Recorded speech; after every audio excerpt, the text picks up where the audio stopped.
A day in my life, babaeng magmamanok habang wala pang work.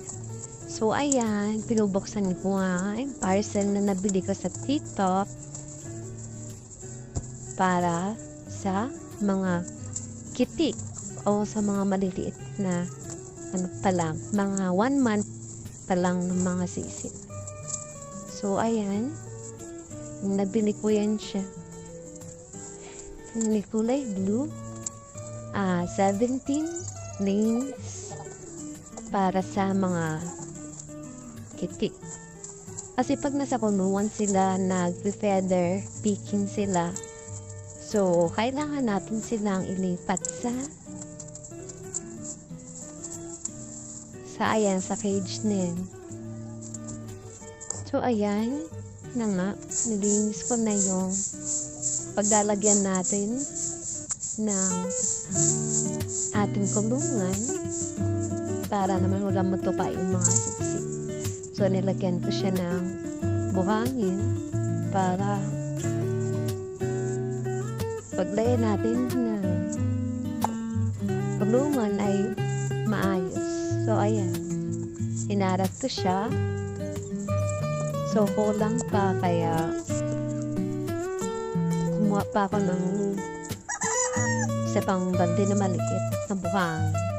So, ayan. Inarat ko. Ayan. Pinakon.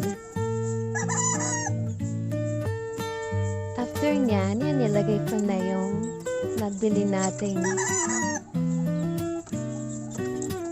cage na yun. Tinatawag lang scratching. Yan po ay 17 lanes. Yan, nasa TikTok lang po yan. Lalagay ko po sa comment section para makita niyo po kung saan po ako bumili. Kasi pag bibili po tayo sa tindahan, napakamahal. Halos doble po yung presyo. Pero pag sa TikTok po tayo bumili, yan, deliver na, hindi ko na kailangang mamasahe. Kukunin mo na lang pag dumating yung delivery. So, malinisan yung ating pagod, syempre, ito sa presyo. Yan, nabagsak pa.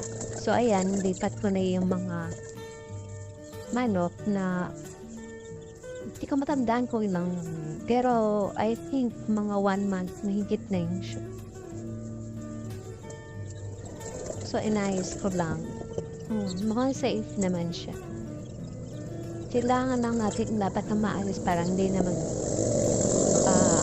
wala ang mga kitik natin. Yan po yung mga blade namin mga kitik sa incubator. So, ayan, naglalaki na siya. Ayan na lang yung natira kasi yung iba napamigay na lang ako kay asawa. Ewan ko ba yung mga babae. Tapos yung kailangan niya lang naman yung mga lalaking manok pa yun ngayon. Mga panabong. Pwede namin mabinta soon pag lumaki sila. So, ayan. Hindi pati yung pagkainan, pati inumin na nila. Ayan, mukhang okay naman. Never mind na sa malaki kang braso. Ayan, nilagyan ko na ng tarpaulin sa ibabaw para naman pag umulan, safe yung mga manok natin. So, ayan.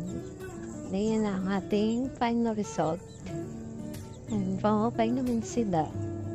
Ayan, masaya. Kasi pag nasa kulungan sila, tutupaan sila. Kaya kailangan medyo malaking space natin. So, ayan. Ayan, mga tuwang-tuwa. Ayan lang po. Thank you for watching. Bye-bye!